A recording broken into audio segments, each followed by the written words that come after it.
ایک درویش تھے، بزرگ تھے، ہر بندہ انہیں حضرت مسک کی کہا کرتا تھا، ان سے خوشبو ہی بڑی آتی تھی، ایسی خوشبو آتی تھی کہ لوگ حیران ہو جاتے تھے، اور لوگ اکثر پوچھا کرتے تھے کہ یہ آپ کے پاس خوشبو کہاں سے آتی ہے؟ تو وہ کہتے تھے کہ چھوڑو پرے۔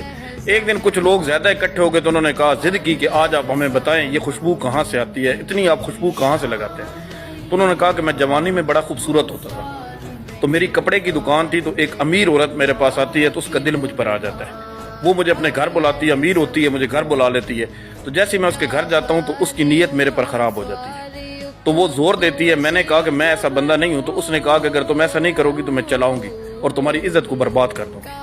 وہ شخص کہتا ہے کہ جب میں نے اپنے آپ کو چاروں طرف سے گھیرے میں دیکھا تو میں ڈر گیا، مجھے اللہ کا خوف آتا ہے، اور میں اسے کہتا ہوں کہ مجھے پخانہ آئے۔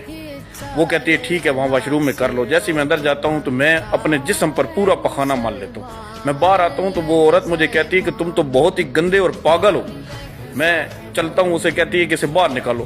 جیسے ہی میں باہر نکلتا ہوں تو میں کہتا ہوں کہ چلو میں تو پاگل ہوں اور گندا ہوں، میرا تو جسم گندا ہے، تیرا تو اندر وجود ہی گندا ہے، تیرا تو اندر کا وجود گندا ہے، تیرا دماغ گندا ہے۔ وہ شخص کہتا ہے کہ میں چلتا جاتا ہوں اور میں ایک جگہ پر پہنچتا ہوں، نہر ہوتی ہے۔ وہ درویش کہتا ہے کہ میں وہاں سے غسل کرتا ہوں، اور غسل کرنے کے بعد گھر آتا ہوں اور شکرانے کے نفل ادا کرتا ہوں کہ اللہ تعالیٰ نے مجھے بچا لیا۔ وہ کہتا ہے کہ رات کو جب میں سوتا ہوں تو حضرت یوسف علیہ السلام آ جاتے ہیں۔ حضرت یوسف علیہ السلام مجھے کہتا ہے کہ اٹھو اور میرے گلے سے لگو، میں نے تو یہ کام نبی ہو کر کیا تھا، تو نے تو حضور کو امتی ہو کر کیا تھا۔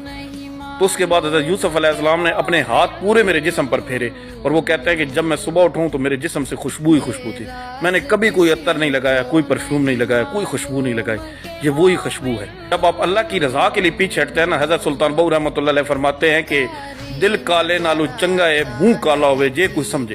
تو میں کہتا ہوں کہ منہ کالا ہو جائے لیکن اندر کا وجود جو ہے وہ آپ کا روشن ہونا چاہیے، دل روشن ہونا چاہیے۔